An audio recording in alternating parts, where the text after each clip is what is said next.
गुरुजी हो रहा हो घर तो क्यों जी, सही है। एक और प्रश्न है, क्या शादी करना जरूरी है? यूट्यूब पर चैनल को सब्सक्राइब कर लीजिएगा। जय श्रीमन नारायण, जय श्री राधे राधे राधे। गुरुजी के प्रिय भक्तों, धर्म और आध्यात्मिक चर्चा के दौरान दो युवतियां ऐसी भी आईं जो शादी नहीं करना चाहती हैं। वह कहती हैं कि आज जिस तरह से शादी के बाद पति पत्नी में लड़ाई झगड़ा होता है, उसे देखकर हमारा शादी करने का मन नहीं है। दोनों युवतियों की समस्या सुनने के बाद गुरुजी ने उनकी जिज्ञासा का किस तरह समाधान किया और शादी करना क्यों है जरूरी, उन्हें ये बताया। दोस्तों, वीडियो को अंत तक जरूर देखिएगा। दोस्तों, यह वीडियो बहुत ही ज्ञानवर्धक है जो आज के युवाओं और उनके माता पिता को जरूर देखना चाहिए। दोस्तों, ऐसे ही प्रश्नोत्तरी देखने के लिए हमारे चैनल को सब्सक्राइब और वीडियो को लाइक और शेयर जरूर करिएगा। राधे राधे। क्या शादी करना जरूरी है? हम अकेले अपना जीवन व्यापन नहीं कर सकते कान्हा जी को अपना पति मानकर? नहीं कर तो सकते हैं, लेकिन फिर भी संसार गुरुजी, में हम अभी तक इतने बड़ी उम्र में, 17 साल की उम्र मेरी, जितने भी पति पत्नी को देखा है हमेशा बहस करते हैं, झगड़ा करते हैं, किसी न किसी बात पे एक दूसरे को टोकी टाका। अरे बेटा, वो झगड़ा नहीं है, वो झगड़ा नहीं होता, वो उनका प्यार होता है। गुरुजी, कुछ जगह प्यार है लेकिन कुछ जगह तो सीरियस झगड़े हो जाते हैं। अरे वो आप लोगों को दिखाने के लिए, अंदर से बहुत प्यार होता है, बाहर से वो झगड़ा कर लेते हैं। पति पत्नी के बीच में जो बड़ा लवरा। गुरुजी, कुछ जगह देखे हैं जहाँ पे पति खुद को डोमिनेट कर लेता है पत्नी के ऊपर, बहुत ज्यादा। कम केस है ऐसे, बाकी अधिकांश जहाँ पति पत्नी में आपने जो हंसी मजाक नहीं सुनते, पत्नी को पति बोलता रहता है तुम तो बहुत काली हो, तुम्हारे जैसे तो हमें बहुत मिल जाती। ये सब जो तंज कसना है, ये पति का मजाक होता है पत्नी के लिए। तो ये मजाक होते हैं। अब उस मजाक को आप लोग सुनते हैं तो आप लोगों को सीरियस लगने, अरे बात तो सही है, ये लोग बहुत दुखी हैं। आपको बाहर से ऐसा लगेगा कि बहुत दुखी, जबकि वो अंदर से बहुत खुश होते हैं, है ना। जो रिश्तेदार होते हैं और जो, मतलब मेरा कहना ऐसा है कि एक साथ ही पाएंगे शादी करके और 100 हाथी फ्री में मिलेंगे, उनको निभाना पड़ेगा जिंदगी भर। तो हम जो रिश्तेदार लोग रहते हैं जो मुफ्त में मिल जाते हैं, कोई कुछ कहेगा जैसे सास नहीं। गुरुजी, सास भी ठीक है, बाकी सब लोग ठीक है। जो और बुआ दादी लोग होती है, बुआ सास, अरे बुआ सास 2-4 दिन के लिए आएगी, फिर अपने घर जाएगी, वहीं थोड़ी रहेगी। वो भी है गुरुजी, बट मेरा मानना है कि हम अपने कान्हा जी के साथ रहना चाहते हैं। अच्छा, आपको बुआ सास नहीं चाहिए, मतलब तो आप हो देंगे ना सास जो बुआ। अपने फैमिली के साथ रहना चाहते हैं सारी जिंदगी। मेरे भैया भाई, अभी तो भैया है, कल को भौजाई आएगी तो वही आपका हाथ पकड़ के बाहर करके चल। फिर भैया बोलता है रखेंगे तुम। भैया सब बोलते हैं सही, भौजाई आने दो, भैया तो फिर ठीक हो जाएंगे तब। इसलिए तो हम एनजीओ भी चलाना चाहते हैं गरीब बच्चों के लिए, तो कान्हा जी के लिए ही हम अपना जीवन समर्पित शादी करना कर लो, चाहते फिर पति के साथ एनजीओ चलाने का पति हैं। पता नहीं कैसा मिलेगा पति। हो सकता है बहुत अच्छा मिले। नेगेटिव भी क्यों सोचना, पॉजिटिव भी तो सोच लो, हो सकता है बहुत अच्छा मिल जाए। हम नेगेटिव ही क्यों सोचें? कान्हा जी के लिए नहीं समर्पित कर सकते तो जी। कान्हा के लिए तो शादी के बाद भी समर्पण हो सकता है। क्या गृहस्थी में रह के क्या आपके माँ बाप समर्पित नहीं है कान्हा जी के लिए? वो गृहस्थी में रह के समर्पित नहीं है क्या? आपके माँ बाप की क्या दिक्कत है बताओ? कोई दिक्कत है? बढ़िया रहते हैं लोग। ये समर्पण है या नहीं प्रभु के चरणों में? तो गृहस्थी में रहकर भी समर्पित हुआ जा सकता है, इसमें क्या दिक्कत है? इसलिए विवाह करना भी, पढ़ाई लिखाई करो, सेल्फ डिपेंड होना अच्छी बात है, पर बेटा गृहस्थी जरूरी है। चलो आज तो भाई है, आज माँ है, पिता है, कल को ये बूढ़े होंगे, पत्नी आएंगी आपके भाई की, भौजाई आएगी। चलो भौजाई अच्छी आ गई तब तो अच्छा है, पर 99% भौजाई और ननद की बनती नहीं है। सुनो, दूर रहने से सब प्रेम बनता है। कोई भी संसार की ननद भौजाई यदि साथ में है तो तू मैं होगी 99.99%। क्यों जी, बात सही है। आप कितना भी अच्छा तुम्हारा भाई हो, भाई की तरफ से गलती नहीं है। भाई भाई झगड़ा नहीं करते, देवरानी जेठानी झगड़ा करती है। फिर पुरुष वर्ग तो बदनाम यूं ही है, झगड़ा पुरुष करते ही नहीं कभी, क्यों जी। इसलिए आप तो बेटा अपनी जगह सही हो। इस उम्र में जो लड़कियां होती है ना, उनके मन में यही सब चल रहा होता है जो आपके मन में चल रहा है, हम तो शादी नहीं करेंगे। सबको देखती है ना परेशान, अरे उसकी हमारी सहेली की शादी हुई, उसके साथ ऐसा हुआ। होता है कुछ लोगों के साथ, लेकिन अच्छा होता है। 99% लोग अच्छे हैं, 1-2% 5% आप देख लो। गुरुजी, एक आखिरी प्रश्न है कि हमारी शादी के लिए एक आदर्श उम्र क्या है? अब सरकार ने तो फिक्स कर दी 21 साल, लेकिन 21 साल तक पढ़ाई करते करते बीत जाएगा, तो फिर शादी के बाद भी तो पढ़ा जा सकता है ना बेटा। नहीं गुरुजी, जहाँ तक मैंने देखा है रोक दिया जाता है। कौन रोक देता है? मेरी पत्नी है, मेरी पत्नी आज मेरे शादी के 13 वर्ष हो गए, आज भी मेरी पत्नी पढ़ रही है, पीएचडी की तैयारी चल रही है उसकी। गुरुजी, लेकिन 13 साल बाद भी मैं पढ़ा रहा हूँ। अक्सर देखा गया है कि सब लोग रोक देखते हैं। सब लोग नहीं, सब नहीं, हम तो नहीं रोके। 13 हमारी पत्नी, जब हमारा विवाह हुआ था तब हमारी धर्म पत्नी कॉलेज में प्रवेश की थी, फर्स्ट ईयर। अब उसका पूरा कॉलेज का पूरी पढ़ाई, उसके बाद और भी डिग्री, उसके बाद अब पीएचडी फाइनल है। तो 13 वर्ष हो गए, रेगुलर पढ़ाई चली, एक के बाद एक डिग्रियां होती ही होती हैं। तो मैंने कभी नहीं रोका कि तुम, छोटा सा बच्चा हुआ जब पहला, तो मैं भी जाता था, वो कॉलेज में अंदर जाके एग्जाम देती थी, मैं बच्चे को लिए बाहर बैठा रहता था, है ना। और वो दूध पर निर्भर था, माँ के पिला के जाती थी दूध, आके तुरंत दूध पिलाती थी।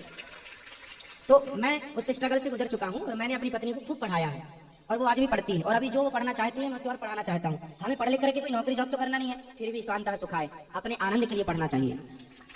यदि आप नौकरी चाकरी भी करना चाहें तो करिए, बिजनेस व्यापार करना चाहें तो करिए, पर एक अपना भी आनंद होता है, तो उसके लिए भी पढ़ना चाहिए। मैं भी पढ़ता हूँ जो मेरे से बनता है, मैं डिग्रियां तो नहीं पाता, लेकिन फिर भी हम लोगों को पढ़ना तो पड़ती है। पढ़ाई पूरी तो आप करने के बाद ये मत सोचो कि हो सकता है आपको ऐसा पति मिले जो आपको खूब पढ़ाए।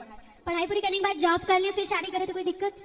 देखो आपकी बात से हम सहमत हैं, लेकिन बेटा देखो 25 साल के अंदर सरकार का हाँ, 21 25 साल ही मेरा मानना है। 25 साल के तक हो जाए। अंदर, 25 के भीतर, 25 से 25.5 ना हो, 25 से 26 बिल्कुल ना हो, 25 साल के अंदर लड़की और लड़कियों का तो 23-24 के अंदर, लड़कों का 25 के अंदर विवाह कर देना सबसे उत्तम निर्णय है। यदि आप विवाह करने में लेट हो गए तो जो लेट होते हैं उनकी बेटियां, उनके बेटे ही भागम भाग वाली शादी कर लेते हैं। इसलिए बेटी हो या बेटा हो, जो तुम्हारे बाप दादों ने नियम बनाया था जल्दी शादी कर लो, हमने भी जल्दी विवाह किया और गृहस्थी में सेटल हो गए, इसलिए आज समाज की सेवा कर पा रहे हैं। अब शादी करते तो पता नहीं, अब करते तो कब सेटल होते, कब सेवा में लगते। इसलिए समय से बेटा सब अच्छा है। समय से पढ़ लो, समय से विवाह कर लो, समय से बच्चे हो जाए, समय से बच्चों को पढ़ा लिखा के योग्य बना दो और समय से सारी जिम्मेदारियों से मुक्त होकर समय से प्रभु के चरणों में लग जाओ। ये जीवन का सार है। धन्यवाद गुरुजी। राधे राधे। राधे राधे। राधे राधे गुरुजी। जी गुरुजी एक चरण मेरा कोटि पड़ा। मेरे पूरे परिवार की तरफ से आपको राधे राधे। खुश रहिए। गुरुजी ये है व्यापार की जो गायत्री मंत्र होता है, क्या हम लोग को पढ़ना चाहिए? वेद मंत्र है और वेद मंत्र जब तक यज्ञोपवीत ना हो तब तक नहीं पढ़ना चाहिए, जी नियम है।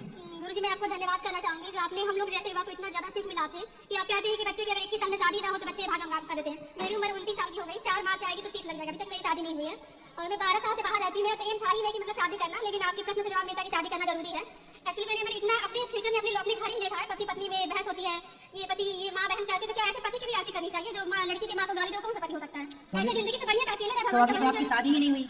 मैं देखी हूँ गुरुजी ऐसे। देखना तो देखो, बहुत कुछ देखना होता है बेटा। समाज में अक्सर यही मिलता है। आप कह रहे हैं 1% लोग 90% लोग अच्छे हैं, लेकिन मेरे इधर के लोग कुशीनगर से बिलोंग करती हूँ मैं, मेरे साइड 90% ऐसे हैं जो पत्नी को एकदम पनिश करते, सजा देते हैं हमेशा। 1% अपने पति मतलब पति से खुश रहते हैं होते, तो मुझे मन नहीं होता कि मैं शादी करूँ। तो जिस तरफ के लड़के अच्छे हो, सम्मान करें, उस तरफ वालों से कर लो। वैसा कोई मिलता नहीं है। मैं आपकी कथा से जो भी आप कहती हैं हर चीज फॉलो करती हूँ। माँ बाप का सेवा करना, अपने से बड़ों की इज्जत करना, जो भी है A to Z मैं अपनी तरफ से पूरी कोशिश करती हूँ कि आप जो भी बताएं मैं उसे आपको फॉलो पता करूँ। है, एक साइंस बता रहा हूँ लड़कियों के लिए, विज्ञान। लगभग लड़कियों में समय से विवाह हो जाने से, यदि लड़की का विवाह समय से हुआ तो समय से विवाह होने से उसका जो शरीर है अर्थात उसकी जो सुंदरता है विवाह के बाद वो और निखर आती है। यदि आपका विवाह समय से नहीं हुआ तो आप डाउन हो जाते हैं। आप जैसे प्यास की जरूरत है ना, प्यास तो पानी चाहिए, भूख तो भोजन चाहिए, उसी प्रकार ये पति पत्नी एक प्रकार की जरूरत है। गुरुजी अगर एक प्रकार की क्या है जरूरत है। है। यदि उस समय पर वो जरूरत पूरी नहीं हुई तो वो किसी और क्षेत्र में आपका नुकसान कर सकती है। ये नुकसान पुरुषों में कम देखा गया और स्त्रियों में ज्यादा देखा जाता है। मैं इस बात से एक छोटा सा एक एग्जांपल दे दूं आपको। एक हमारे परिचित की एक बेटी है, हमारी बहन, हम कथा सुनाने गए थे एक जगह, तो वो उसकी माँ आती थी, तो वो जैसे आप लोग हमसे जुड़े हैं ऐसे वो भी जुड़े हैं, तो उसकी शादी नहीं हुई तो उसकी माँ चिंतित रहती थी। मेरे से बोली गुरुजी कोई लड़का हो तो बताओ। मैंने कहा आप ही देखो कोई बढ़िया लड़का। एक दिन क्या हुआ, उसके पेट में दर्द हुआ तो वो डॉक्टर को दिखाने गई, तो देखो डॉक्टर ने उसको बोला कि यदि आपका 1 वर्ष के अंदर विवाह नहीं हुआ तो फिर आप बहुत डैमेज हो जाएंगे, मतलब गर्भाशय में कुछ इन्फेक्शन हो गया था, कुछ होता होगा, वो डॉक्टरों की भाषा थी, मुझे नहीं पता, लेकिन कुछ हुआ था उसके पेट में, उसके अंदर सिस्टम में, जो वो तभी ठीक हो सकता था जब उसका विवाह हो और उसे एक पति के रूप में पुरुष प्राप्त हो, तभी उसकी वो बीमारी ठीक हो सकती थी। उस डॉक्टर ने बोला, उसकी माँ चिंतित थी और उसने बहुत तेजी से लड़की की खोज की और उसका फिर विवाह हुआ लगभग। तो कुल मिला के ये चीज साइंस है एक प्रकार का। पुरुष लोग प्रभावित नहीं होते इस बात से कि विवाह हुआ है कि नहीं हुआ, लेकिन लड़कियां, स्त्रियां, मैं ये नहीं कहता 100% प्रभावित होती हैं, पर 99% लड़कियां प्रभावित होती हैं विवाह ना होने से। समझो, किसी बढ़िया डॉक्टर से समझो इस बात को, साइंस समझो, इसका गहराई समझो। आपको ये पति पत्नी क्या है, ये पति पत्नी एक दूसरे की जरूरत है। अब आपको प्यास लगी है पानी ही ना पियो, भूख लगी है भोजन ही ना करो।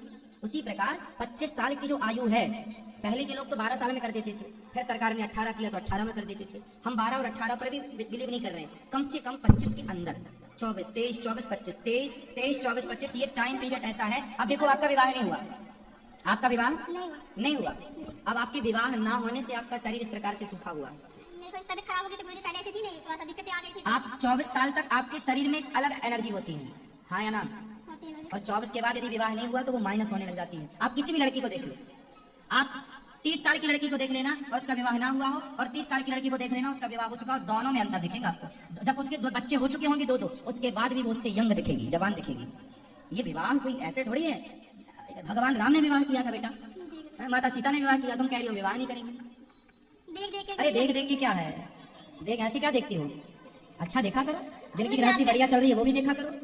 गुरुजी आप कहते हैं कि हमें अच्छा कर्म करना चाहिए, सब लोग कहते हैं, जो भी मतलब मैं तो करती हूँ अपनी तरफ से, लेकिन बहुत लोग देखते हैं जो अच्छे कर्म करते हैं वो बहुत जल्दी खत्म हो जाते हैं, जो बुरे कर्म करते अरे हैं स्वामी विवेकानंद जी 39 ईयर्स हमारे इस उम्र में चले गए वो। मेरे पिता तो 39 अच्छे आदमी, सुनो, स्वामी विवेकानंद जी अच्छे थे या जी, नहीं? अच्छे थे। पर वो कम समय में चले गए। आद्य शंकराचार्य जी 29 वर्ष की आयु में चले गए। उनके जैसा ज्ञानी, उनके जैसा विद्वान, उनके जैसा समाज सुधारक कौन रहा होगा? अच्छे लोग क्या, आपको क्या लगता है कि 100 साल जीना अच्छा है?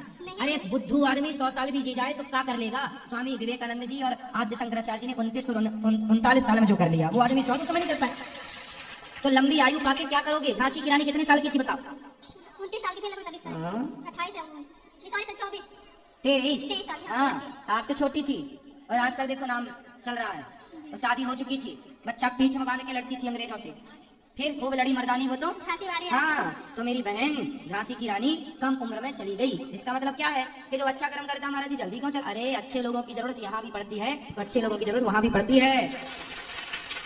आपको क्या लगता है? आपको क्या लगा रही मरे ही ना? नहीं गुरुजी हमारे पिताजी बहुत अच्छे लोग ही जल्दी जाते हैं, अच्छे लोग यहाँ भी काम के वहाँ भी काम। बुरे लोग बैठे, बुरे लोगों को भगवान बोलते वही रहो 100-200 साल का। क्या करोगे यहाँ के? वहाँ भी बेड़ा गर्द कर रखा है, यहाँ की क्या करोगे फिर? ठीक है, हाँ, खुश रहो।